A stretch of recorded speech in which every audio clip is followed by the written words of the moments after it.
आणि यानंतर थेट जाऊयात रोहित पवार बोलतायत। हे बघा, असं काही ठरलंय असं मला वाटत नाही। जेव्हा प्रवेश होईल तेव्हाच कुठेतरी आपल्याला तिथे कळेल। पण एक मात्र नक्की आहे की त्यांच्या पक्षातले अनेक पदाधिकारी आणि नगरसेवक हे नाराज आहेत, कारण का त्यांना सांगण्यात आलं होतं की तिथे घड्याळाला जागा सुटेल, पण घड्याळाला जागा न सुटल्यामुळे आणि भाजपला ती सुटल्यामुळे तिथले अनेक पदाधिकारी नाराज आहेत। पण ते प्रवेश करतात का नाही हे आता तरी आपल्याला सांगता येणार नाही। दादा, काल 5 कोटी रुपयाची रक्कम जी आहे ती खेड शिवापूर टोल नाक्यामधनं एका इनोवा गाडीमधनं जप्त करण्यात आली आहे पोलिसांकडनं। खरं तर एका सत्ताधारी पक्षाच्या आमदाराचे हे पैसे आहेत असं देखील म्हटलं जात आहे। ते पैसे शहाजी पाटलांचे आहेत अशी चर्चा आहे आणि खेड शिवापूरच्या डोंगरामध्ये झाडांमध्ये ते पैसे पोलिसांना सापडलेले आहेत। एकच गाडी सापडली, अशा 5 गाड्या होत्या। अंदाज आहे 25 ते 30 कोटी रुपये होते। लोकसभेमध्ये पैसा पाण्यासारखा वाटला। एका मतदारसंघामध्ये महायुतीच्या नेत्यांनी 100, 150 कोटी रुपये तिथं वाटले आणि आता विधानसभेला महायुतीचे जे आमदार आहेत, BJPचे असू द्या, एकनाथ शिंदे साहेबांच्या पक्षाचे असू द्या, नाहीतर अजितदादांच्या पक्षाचे, कमीत कमी 50 कोटी रुपये तिथं खर्च केला जाईल अशी चर्चा आहे। आता मलिदा एवढ्या मोठ्या प्रमाणात महायुतीच्या नेत्यांनी खाल्ला आहे, त्यातून काही हिस्सा इलेक्शनमध्ये ते वाटणार आहेत, पण लोकसभेला कितीही पैसा वाटला तरी स्वाभिमानी लोकांनी तो पैसा न स्वीकारत लोकशाही स्वीकारली। आणि तुम्ही या विधानसभेच्या इलेक्शनमध्ये बघाल की महाविकास आघाडीचे सगळ्यात जास्त आमदार निवडून येतील आणि हे पैसे वाटल्याने मलिदा खाणारे, डोंगर आणि झाडी बघणारे जे सर्व महायुतीतले नेते आहेत ते महाराष्ट्राच्या बाहेर तिथं फिरायला नक्कीच जातील असं आम्हाला वाटतं। दादा, या 2000च्या नोटा सुद्धा पाहायला मिळतात। 2000च्या नोटा सुद्धा पाहायला मिळतात। आता ह्याच्यामध्ये 2000च्या नोटा किती होत्या, कशा होत्या हे मला सांगता येणार नाही, पण एकच सांगतो, मुंबईकडनं हा पैसा दिला जात होता आणि एकच गाडी सापडली, अशा बऱ्याच गाड्या होत्या। आता याच्यात किती रुपये अशा मोठ्या प्रमाणात हे ट्रान्सपोर्ट केले जातात हे बघावं लागणार आहे। खरं तर असंही आम्हाला कळतं की ॲम्ब्युलन्सचा वापर, ज्याच्यामध्ये ॲम्ब्युलन्समध्ये 6000 कोटीचा भ्रष्टाचार झाला, 30 ॲम्ब्युलन्स हे पैसा ट्रान्सपोर्ट करण्यासाठी करणार आहेत। टँकरचा वापर पैसा ट्रान्सपोर्ट करण्यासाठी करणार आहेत। म्हणून त्यामुळे जनतेला आम्ही आव्हान करतोय, स्वाभिमानी जनतेचं मत पैशावर खरेदी करण्याचा प्रयत्न हे महायुतीतले नेता करतायत। ज्या काही योजना यांनी घाई गडबडीने आणलेल्या आहेत फक्त निवडून येण्यासाठी, लाडकी खुर्ची जपण्यासाठी, आणि एकदा लाडकी खुर्ची परत मिळाली तर हे भ्रष्टाचार करणार आहेत लोक।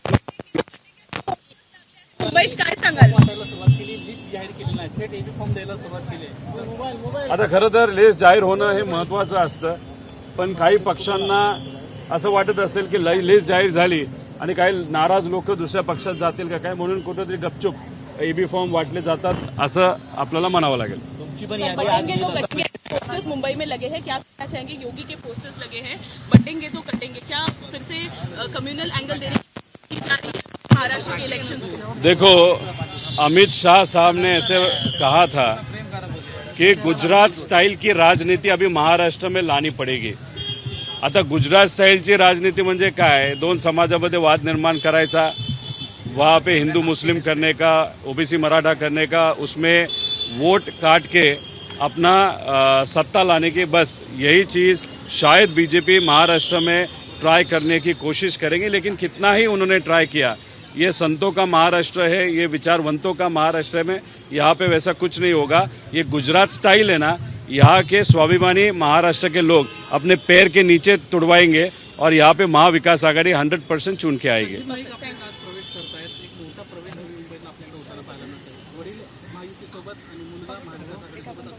आता तरी मुलगा येतात असं आम्हाला कळतंय आणि तुमची आणि लोकांची जी दुसरी इच्छा आहे ती पण कदाचित पुढच्या काही दिवसांमध्ये पूर्ण होऊ शकते।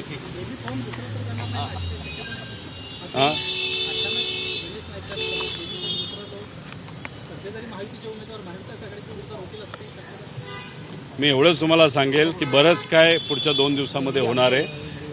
त्याची सुरुवात आज संदीप भाऊंकडनं सुरू झाली, संदीप नाईकांच्या बाबतीत, आणि दुसरा जो तुमचा प्रश्न होता त्यांच्या कुटुंबियांच्या बाबतीत वडिलांबद्दल, हे मला आज तरी इथं सांगता येणार नाही, पण पुढच्या 2 दिवसामध्ये बऱ्याच काही घडामोडी होतील आणि खास करून भाजपच्या गोटामध्ये होतील असं आम्हा सगळ्यांना वाटतं. कारण का शेवटी पवार साहेब, जयंत पाटील साहेब या सगळ्या घडामोडींवर लक्ष ठेवून आहेत, त्यामुळे करेक्ट कार्यक्रम बऱ्याच ठिकाणी होईल असं आम्हाला वाटतं. रोहित जी, 5 करोड़ कैश है गाड़ी में बरामद हुई है, इससे ज्यादा कैश थी और संजय राउत ने ट्वीट करके कहा है कि वो जो शिंदे गुट के विधायक है उनकी थी. देखो 5 या 6 गाड़ियां थी, उसमें से एक गाड़ी पकड़ी गई और उस एक गाड़ी में 5 करोड़ रुपए थे.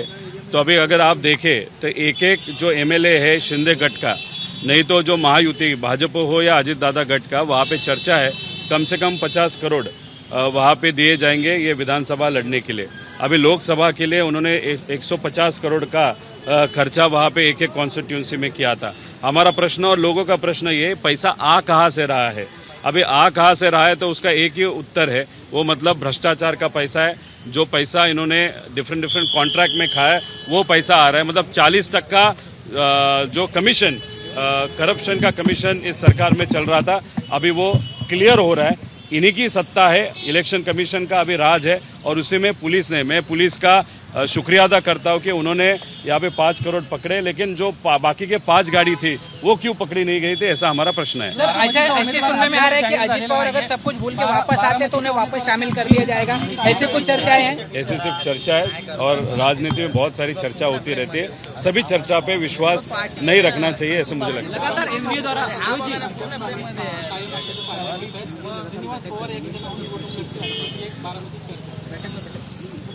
बऱ्याच चर्चा आहेत, पण आज नाही तर उद्या सगळ्याच मतदारसंघाची नावं तिथे जाहीर होतील, त्यात बारामती सुद्धा असेल.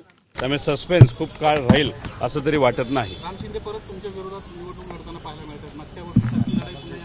नाही, उलट जास्त चांगली होईल. राम शिंदे सर जे आहेत, 4.5 वर्ष अजून त्यांची आमदारकी तिथं बाकी आहे. माझी आमदारकी संपली असली तरी तिथे असणाऱ्या सामान्य लोकांच्या मनामध्ये आहे की मला परत एकदा आमदार बनवायचं. फक्त लोकांनी ठरवलं, निष्ठावंत कार्यकर्ते पदाधिकाऱ्यांनी लीड मात्र वाढली पाहिजे. ज्या व्यक्तीने म्हणजे राम शिंदे सरांनी लोकांचा म्हणजे विश्वासघात तिथे केलेला आहे. MIDC असेल, त्याच्याचबरोबर लंपी रोग जेव्हा आला होता तेव्हा ते शांत बसले होते. कोरोनाच्या काळामध्ये घरी बसून घरातल्या झाडांना पाणी देत बसले होते. अशा म्हणजे लोकांना जेव्हा मदत पाहिजे त्या काळात एखादा व्यक्ती घरी जाऊन बसत असेल तर त्याला या इलेक्शनमध्ये नक्कीच घरी बसवतील असा आम्हाला विश्वास आहे.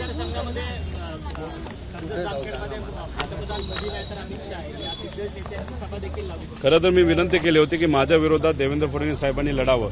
ती इच्छा माझी त्यांनी पूर्ण केली नाही.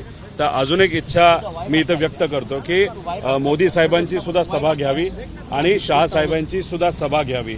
त्यामुळे आम्ही जे लीडचं टार्गेट ठेवलं गेल्या वेळेसपेक्षा जास्त, हे 2 मोठे नेते तिथे आले तर कदाचित माझं लीड हे डबल नाही ट्रिपल सुद्धा होऊ शकतं. दादा, आज जागा वाटप जे आहे ते जाहीर होईल का? कारण की आज निवडणूक अर्ज भरायचं नोटिफिकेशन निघालंय. 7च दिवस आहेत. महायुतीकडून शरद पवारांच्या वतीने, तुमच्या वतीने कोण कोण अर्ज भरणार आहे? नाही, बरेच लोक आहेत आणि मला असं वाटतं की सुरुवात 24 तारखेपासून होऊ शकते फॉर्म भरायची. आज नावं डिक्लेअर केली जातील अशी अपेक्षा आहे. आता एक चांगली गोष्ट आहे की काँग्रेसची कालची बैठक दिल्लीची पूर्ण झालेली आहे. ते सर्व महाराष्ट्रात आलेले आहेत. शिवसेनेबरोबर काल आमची चर्चा झाली, हे आपण सगळ्यांनी तिथं बघितलेलं आहे. पवार साहेब स्वतः लक्ष देऊन आहेत तिथं. जयंत पाटील साहेब सुद्धा त्या वाटाघाटीमध्ये चर्चेमध्ये तिथं आहेत. त्यामुळे आज नावं क्लिअर होतील. जाहीर फक्त आज नाही तर उद्या सुद्धा होऊ शकतात.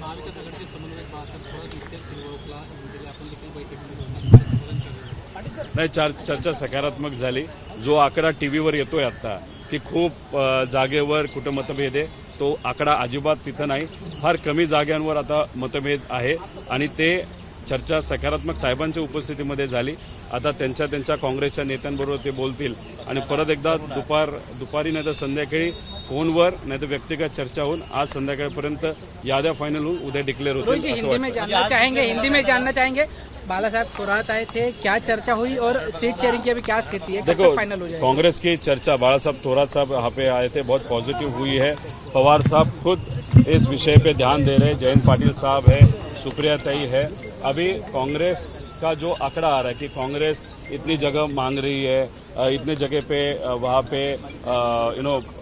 कुछ कंफ्यूजन है, वैसे कुछ भी नहीं है. वो आंकड़ा बहुत छोटा है अभी वो चर्चा यहाँ पे हुई है और थोरात साहब जाके उनके जो नेता है सब विभाग के उनके साथ बात करके शायद आज दोपहर या शाम तक फ़ोन पे या आमने सामने बात होके ये इशू सॉर्ट आउट हो जाएगा।